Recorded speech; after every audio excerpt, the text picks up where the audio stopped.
this as a special request, and the request is my road to Canada. So today we're gonna do the journey, my journey to Canada, and I hope I will give enough information, tell you about my experiences, how I felt while I was doing each thing, why I made the choices I made. And I hope if you're having if you're in a state like you're trying to wonder, you know, should I come to Canada, should I not come to Canada, I'm gonna tell you all the things that I learned and what I wished I learned before I came here, and I'm gonna tell you my whole experience on my journey to Canada. So stick and stay, and I will tell you how I became a permanent resident. Stick and stay, and I will tell you how I became a permanent.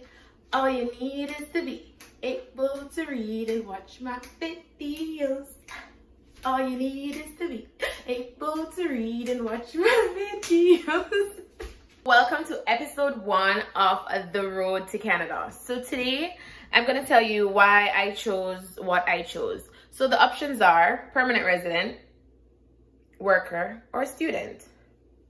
Why did I choose what I chose, and what did I choose? As a permanent resident, you will be able, after 5 years, 3 to 5 years, you'll be able to become a citizen, right? So the aim is to become a permanent resident for at least 5 years. So how do I become a permanent resident? That was a question I had in my mind, you know, how to become a permanent resident.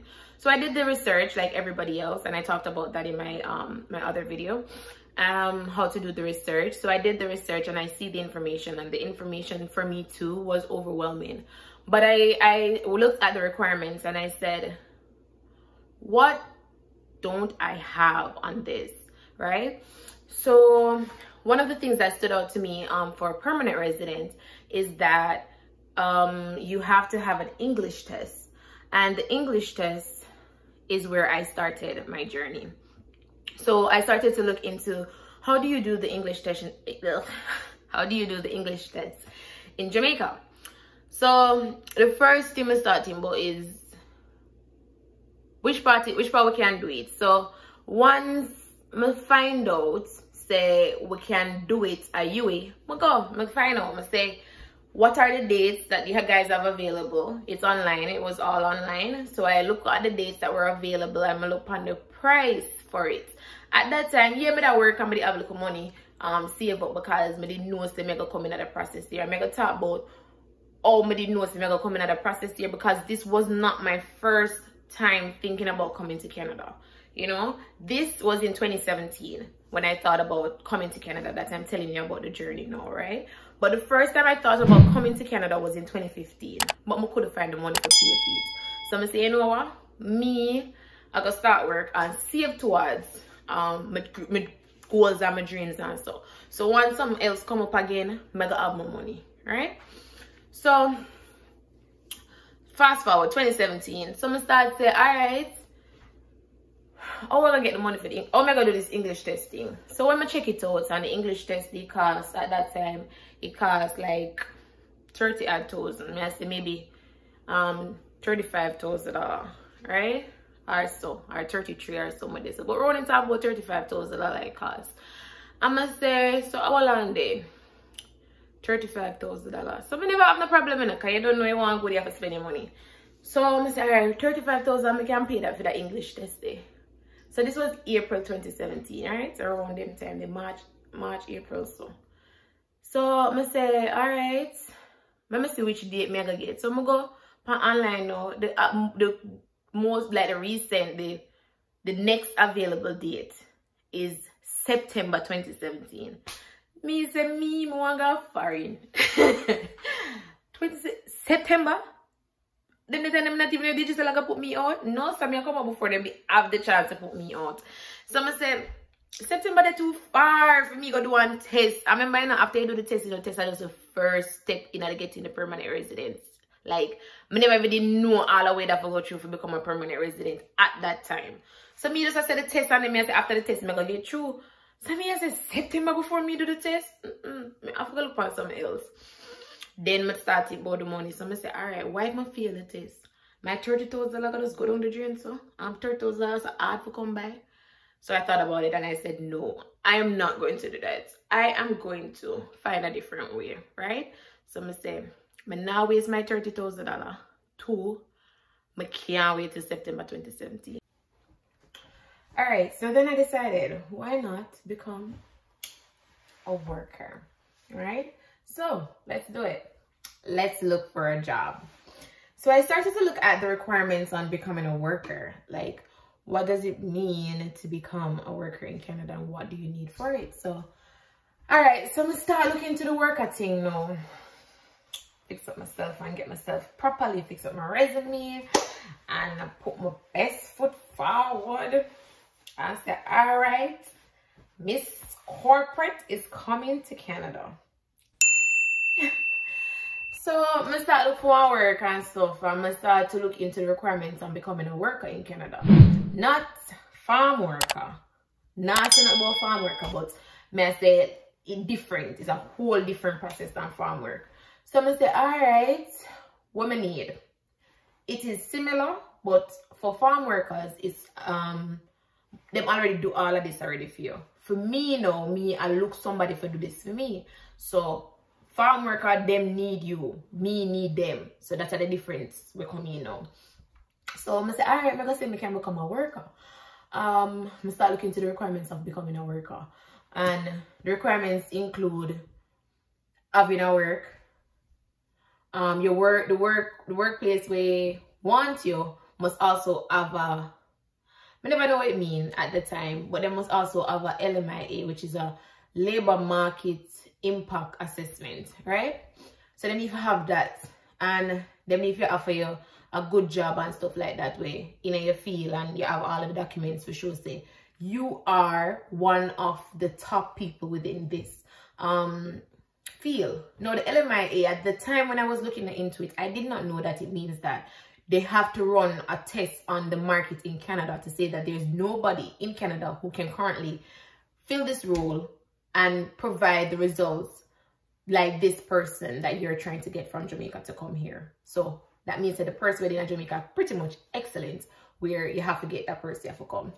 So I never know all of that. So I'm gonna start to look into it, I start to apply for jobs, I start fix up the things, and you know, find the websites like Indeed, and at that time when we use Indeed and maybe a little bit of LinkedIn and Job Bank Canada and some other little different website. Right now I don't know, but I might even call some of the one that I use now, just because I can't remember exactly the websites I used at that time. But those are valid websites that I said to you. Those are valid websites where you can actually look. So I'm gonna start look for it, and I couldn't find no work. Then I start get some work, and I start get some, you know, some feedback. So like the people I'm starting to say to me say, are you in Canada? So I'm gonna say, no. Them say, are you legally? Can you legally work in Canada? So I'm gonna say, no, I need help for legally work in Canada. So them start to say, you know, we can't do that for you right now. Plus they don't have any Canadian experience. What is that? Yeah, so this become a whole thing now. You don't have the Canadian experience. I think that was the first time I hear this Canadian experience thing, but I take it up, I brush it off. I remember, you know, I'm still in the process of looking for what I want. Like, I still test out what the best option for go to Canada. So them say, you know, I'm the Canadian experience. So I say, all right. That look like the work thing and I work out either. Then I start to think about it, and I say, why I need so much permanent solutions? And I don't know nothing about Canada. I never got Canada yet. I don't even know all the cold in a Canada cold. When I plan for guy people in place to live there for, and I never go there before. So I start saying, maybe I can find a more temporary solution for a permanent problem. So I say, all right, the working thing, it now work out. I'm going to do that for about, I don't remember exactly when all I'm going to start, but this wasn't separate. When I look for the work, it's not like me stop and say, you know what, I'm going to do permanent resident first and then I'm going to stop and do work first. I do all of them at one time. So I'm going to say April 2017, everything do the same time. So everything we are looking at the same time. So I'm going to say, a working thing and it not work out for me. So maybe if I try go Canada as a student. That sounds good. School, here I come. Alright, so the next thing was looking to go into Canada as a student. And no, I'm a person like this. If you know me, you know me. If you don't know me, you know me now. Very, very logical. Very strategic. So see me here. This is what I do. I say, alright, go Canada as a student. What are the advantages? What are the disadvantages of going Canada as a student? First thing I start to go. One, the process as a student can save my money. Ding. Love it. Two, the process as a student can also make me know when to stop, which also saves me money. Ding. The process of a student is pretty much easier than all of the other processes. Ding. Alright, I'm stop the dinging. So I'm starting about it. I'm say seriously, I need to see how is it going to Canada as a student. So I'm start look on it now. So I'm say I know all of the good reasons, like the financial reason and stuff like that. So me look into it and I say I can know step by step along the way if me go get through or if me not go get through, right?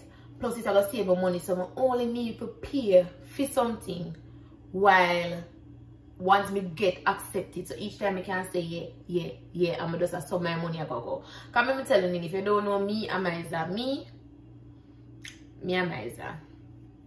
me watch my money or me spend my money on them thing there. So very frugal. So I say, alright, what the first step in becoming a student in Canada? Now there's many different ways you can become a student in Canada. Me can't tell you about all of them. Me can't tell you about my research. So I start to look on it. Yes, you don't have to have a degree for come to school in Canada. That is the truth. You don't have to have a degree. But I start look on my outlines. So I say me have a degree. So me don't really want to go to school, you know, to be honest. But if me did actually want to go to school, what me don't want to go to school go do? So then I have a friend who talk to me and say, yeah man, school are the way man, come man, come. I have one program, you know, do that program and so and so. I say, okay. And I start to think about it and I say, I'm not really too interested in that program there and I style that. So I start to, you know, I do project management. And then I say, you know what, I gotta look into project management. Then I meet a different friend again when we used to work with. And he say, you know, some of the project management we used to do it, you know, we do it at Umba. But I Canada now, you know. And so I say, really? He say, yeah, I come up last year. And then I say, if you come man, and I say, here. And I say, alright. Me I go come. And I have other friends who did there in Canada too. Not for them tell me say for come also. So I say, I go to project management and I start to think about why I actually want the project management, and I come up with some good reasons in myself for myself to do project management. Now I start look for a course in a project management. So I try for one course where I go do it quick. Cause I'm not really depend on the long thing at school. Two, I try to find one course that I can afford, which never happened. Three, I want something where, you know, I can still have fun and so on. So I look at environment which part of school there, I don't want to really go to a country area. So I start to look into coming to Toronto. So then I say, alright, you know, Humber have a course. And this is it. I choose Humber because remember me tell you the first time I did apply for go to school, it never worked out, which was 2015. I did apply for Humber already, you know. So I know what it is like to apply for school, and I did get the acceptance letter. But never gonna further because I never know how I'm gonna pay for school. So I did stop right there, so right. So then I say, you know what? Umba, the application for Umba like $75 at the time. I don't know how much it be now. But I don't think it can further than that. I think it's still $100 or under $100. So I say, I can apply for Umba. I did apply for Umba already and I did get through. So I don't really have no problem with that. So I can apply for Umba, get my acceptance letter. Once I get my acceptance letter, this is how me I play it out in my mind. Once I get my acceptance letter, I start look for my documents. Once I get my documents, I start applying for my visa. Once I get my visa, then I start to do everything else. Right? Because remember say, once I get a visa, the money not even start spending it. So me now, I say me no want do. So me say me no want pay for the school fee. I'm gonna have the visa. That was my thing. I know other people who say paying for them school fee might give them a better chance. I know people who pay for them school fee and them still get turned down for the visa. So me want to save my money. Keep that in the back of your mind. Every time you talk, just keep it in the back of your mind. Say, me want to save my money. So I say, alright, I'm gonna apply for school. When I apply for school, it take me, I can't remember exactly when we get the acceptance letter, but I never long. I say less than a month. But true, me know say I'm gonna get accepted, because I know everything for me good. Plus, me did get accepted already. I just start work on my documents same time. So after I apply for school, I go look for my police record. And I go look for bank statements. So I start looking at bank statements and stuff like that. I'm gonna get a whole episode on financial support. Right? So I start look into that though. I start get figure out, different places them and see what I need. I start go for reference letter from work and my old workplace them and so. And I start see if I need character reference, which I never need, but I just still like, warm up people to say to them, say, you know what, I might come to you for a character reference. I know enough people who did use it. But me did I look, just read the requirements. I'm say, I might come to you for your character reference. Get yourself ready. So once I come, you can provide me with a character reference there. So I say, alright, Humber, here I come. I am coming to school. My friend tell me say she get one sponsor when she come to Canada. So me say, I get one sponsor too. Me must know somebody in my family where I can willing to say, make a sign you for you. Dog, I'm not gonna use your money. I just need you to say, here is the money for her to go to school. Me, I go work my own money and I go pay for my school myself. I just need you to back me up and say, if anything, I am here to stand for her. That is what the sponsor do.